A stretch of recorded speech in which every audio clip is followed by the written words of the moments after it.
Eu não sou muito boa, tá? Com o microfone, mas vamos lá. Eu sou a Mariana, sou professora do terceiro ano. Muito feliz de estar aqui. Então, antes de começar a falar de como eu cheguei até aqui, eu gostaria de falar um pouquinho da Lívia, né? Um pequeno testemunho de algo que eu vivi com ela. Então, como professora do terceiro ano, eu sou professora do irmão dela, do Pedro. E houve uma situação de um trabalho que eles não conseguiram realizar muito bem, mas como o colégio é muito acolhedor, uma criança ajuda a outra, e ela veio perguntar para mim, com preocupação de irmã, Pro, deu certo? E eu falei para ela, não deu certo, mas as crianças aqui se ajudam, se acolhem e vai dar certo. E ela preocupada, e eu também, e a minha preocupação transpareceu, e nesse momento ela muito calma, muito serena, olhou para mim e fez assim, com Maria não tem como dar errado. E nesse momento eu me senti envergonhada, porque eu tenho um amor muito grande por Maria, Maria me acolheu, Maria me trouxe até aqui, e como naquele momento eu não estava confiando nela, eu estava mais preocupada com o que não estava funcionando. Então, uma menina de 12 anos, uma adolescente, me trouxe uma lição que eu acreditava que já era minha lição de vida. E aí não estava claro para mim naquele momento. Então, uma menina, né, uma adolescente, mas para mim uma criança, naquele exato momento ela me lembrou. Por que eu estou aqui? Por que estamos aqui?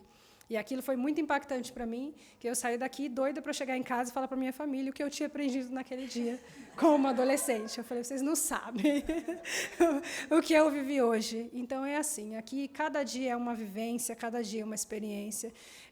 Como eu escrevi na minha entrevista de emprego, eu sabia que não seria fácil, e não é. Nossos desafios aqui são muito grandes, mas as alegrias também são. Então, assim, eu vim parar aqui num momento de muita tristeza, muita aflição e muita angústia. Eu estava deixando a minha cidade, eu sou de São Paulo, nascida e criada lá. Então, ali era a minha vida toda. Então, eu estava, na minha mente, virando as costas para a minha vida, indo para um lugar onde eu não queria estar, que era uma vida de interior. Não vim para cá buscando emprego nem nada. E as coisas foram acontecendo. Então, eu cheguei na cidade, eu recebi algumas propostas de emprego, fui trabalhar em outro colégio e não estava feliz nem satisfeita. Mas a providência divina começou a se mostrar na minha vida, de onde menos deveria vir, que foi de uma coordenadora de um colégio. Ela fez para mim, você sabe que vai abrir um colégio católico aqui? Eu era funcionária dela. Qual a razão ela tinha para me dizer isso? Se até então se mostravam satisfeitos com o meu trabalho. Eu falei, não. Aí eu falei, em abril, não existe isso, o colégio abrir em abril. Ela disse, pois vai. Eu falei, pois eu vou atrás.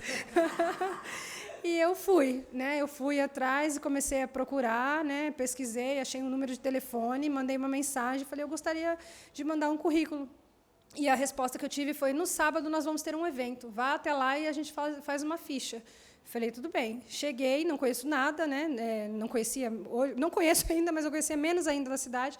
Peguei o endereço e vim bater aqui na Santa Rita, na igreja. Cheguei e não vi nada, vazio. Aí eu perguntei para uma moça que ia passando, falei, moça, você está sabendo que vai ter um evento de um colégio que está abrindo? Aí ela falou assim, não é aqui. Ela falou para mim, não é aqui. Aqui é só a igreja Santa Rita. O evento vai acontecer no Taici, nem sei como chama. Aí eu falei, então acabou, né? Acabou para mim aqui, a minha esperança. Ela falou assim para mim, mas eu estou indo para lá. Eu sou catequista aqui, eu estou indo para lá. Você quer que eu te leve? E eu, desconfiadíssima de São Paulo, eu falei, eu vou entrar no carro de uma estranha? Nunca vi essa mulher na vida, né? Aí eu olhei para ela, olhei para o carro, e eu senti assim muito forte no meu coração. Eu falei, eu vou. Aí eu abri o carro dela, entrei, pedi licença, aí olhei, né, muito paulista, toda desconfiada, olhei para o lado, falei, tinha uma criança. Falei, não vai acontecer nada de ruim, tem uma criança. Olhei para a criança e falei assim, como você chama? E ele, Miguel, o nome do meu filho. Então eu falei, eu estou fazendo a coisa certa.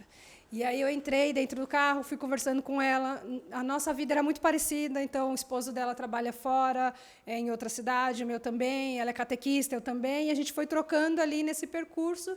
E quando eu cheguei lá, eu encontrei uma professora do colégio que eu estava trabalhando, não sabia que ela era católica, e ela ficou surpresa comigo no evento, e eu com ela. E essa professora falou assim, eu contei para ela a minha intenção, que era trabalhar no colégio, ela fez assim, pois eu conheço uma pessoa, vem aqui. Me pegou, me levou até uma pessoa, e eu só me dei conta de que essa pessoa é o Jefferson, que hoje eu conheço, recentemente. Eu não sabia que era o Jefferson, que é o esposo da coordenadora.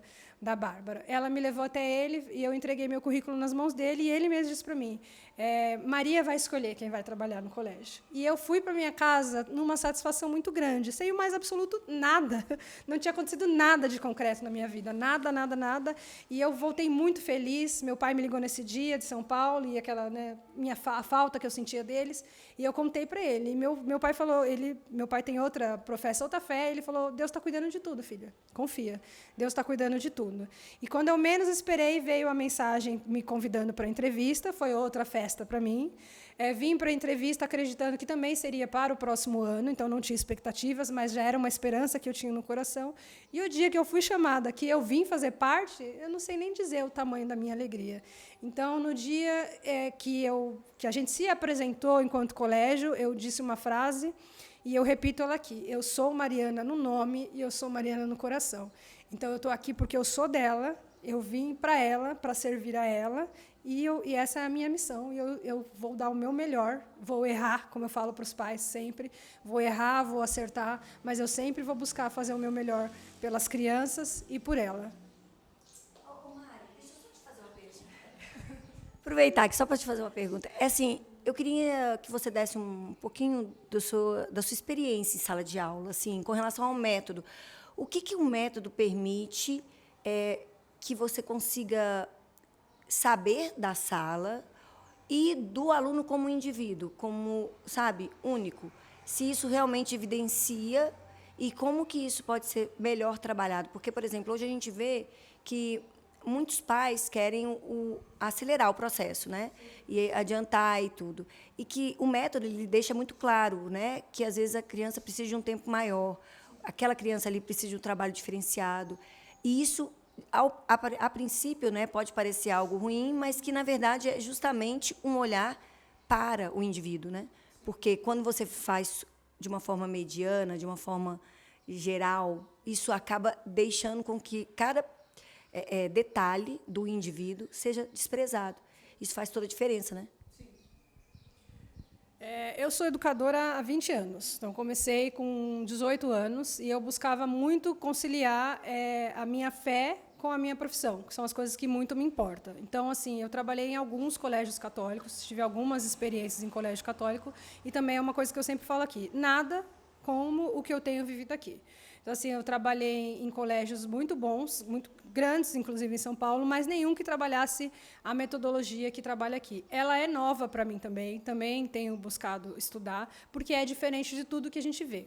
Então, mesmo nos colégios católicos de lá, geralmente é trabalhado com material da FTD. Não é fazendo propaganda, mas é um material feito por pessoas católicas, né? A FTD ela pertence às maristas, né? Então, maristas elas são católicas, então elas buscam fazer material nessa linha, foi o que eu sempre trabalhei. Mas não é um material diferente do que é usado em outros colégios, que não são confessionais. Então, mais ou menos, eles ficam na mesma linha. Um material puramente e exclusivo católico, eu só estou tendo contato aqui. Esse é, de fato, um material didático católico, como eu nunca tinha visto. E gera um choque muito grande. E nós, educadores, e muito mais nas crianças e nas famílias. Nós, enquanto educadores, simplesmente porque você já tem experiência. E o nosso cérebro ele gosta de ficar no confortável. Né? Então, assim, é confortável para a gente trabalhar com o material que a gente já conhece, ainda que tenha cada material a sua especificidade, mas é confortável. Então, é um desafio para a gente trabalhar. O nosso material é um material que, como a Carol falou, vai trabalhar o indivíduo. Não vai trabalhar com respostas prontas, não vai trabalhar com coisas óbvias, vai trabalhar com reflexão. E a reflexão ela é individual. Então, eu não consigo acompanhar um coletivo se eu não tiver voltado para mim, se eu não tiver a minha experiência.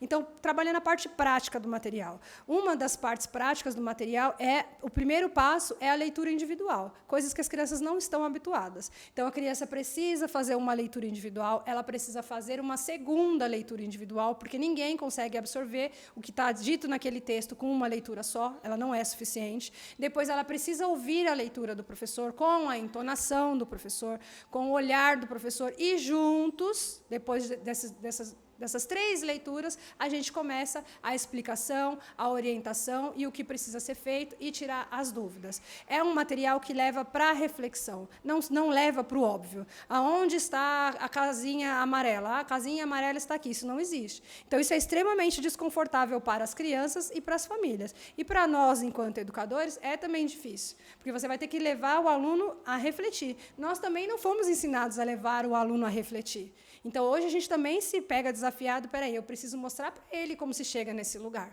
Sozinho, ele não vai dar conta, eu preciso conduzir. Mas, para você conduzir, você também tem que você precisa ter posse daquilo, para você saber conduzir. E cada um vai trazer, depois, no momento da reflexão, o seu ponto de vista. E aí você junta aquilo e vai levar para o ponto de vista que são os valores cristãos. Então, não é o que eu acho, não é o que eu gosto, não é o que eu concordo, é a verdade.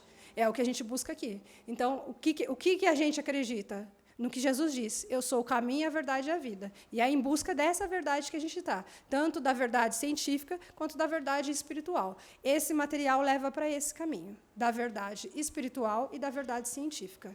Não é uma em detrimento da outra, são as duas juntas.